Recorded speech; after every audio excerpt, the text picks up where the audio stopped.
my life during my childhood and actually my academic life in the law school.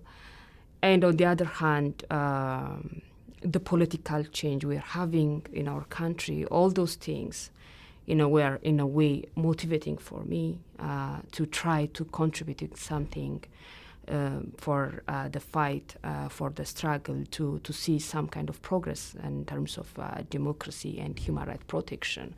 So I decided to run for parliament in 2000. I was an independent candidate. But on the other hand, the election was not free and competitive. Even most of the political parties were boycotting the election for two reasons. One, they were weakened by successive attacks and intimidation they were subjected to, and at the same time they knew if they came out as a strong opponent to the governing party, things may not be favorable to show or to gear towards some kind of achievement. So that was the environment I was running in.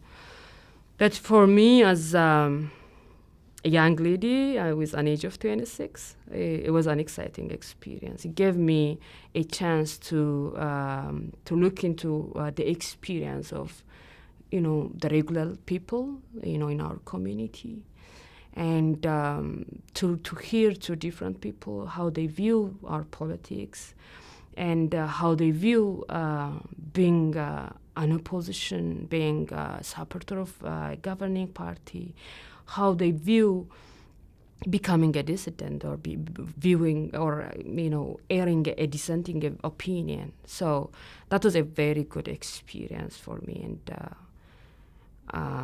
that was the thing I could consider as an achievement from that process.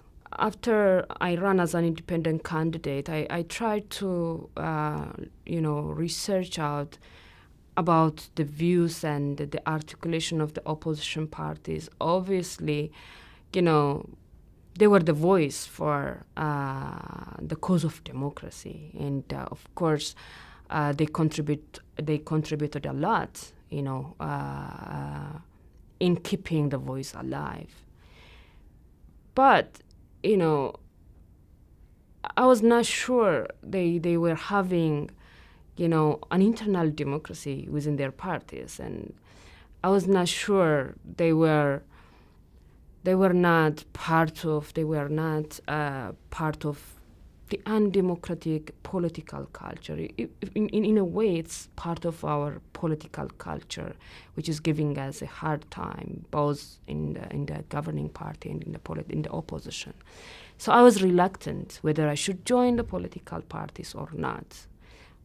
I was not able to make sure people who were coming at the forefront in the opposition parties are really embracing those ideals and really committed to implement those ideals in even in their day-to-day political activities. So I was hesitant in a way. I had reservations with regards to the opposition as well.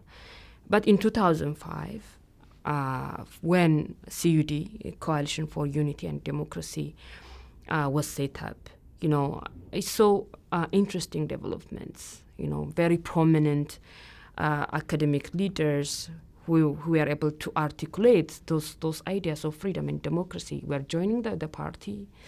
And, the dynamics was changed in a way, So, that made me very interested. And, and not only about the parties, the whole political process was, undergoing some kind of change. When even the people from the governing party accepted now on that they were opening up the political space so that they can have a better international image. But in a way, it seemed like it was meant to see a real change. So even the governing party was opening up the space and it was showing unprecedented practices in terms of, allowing the opposition to have access to media, and allowing the free press to, have more space in terms of criticizing the government, in terms of expressing different political views and issues. So all those things together, I thought that was the right time to commit oneself and to try to see some kind of progress in terms of democratic development.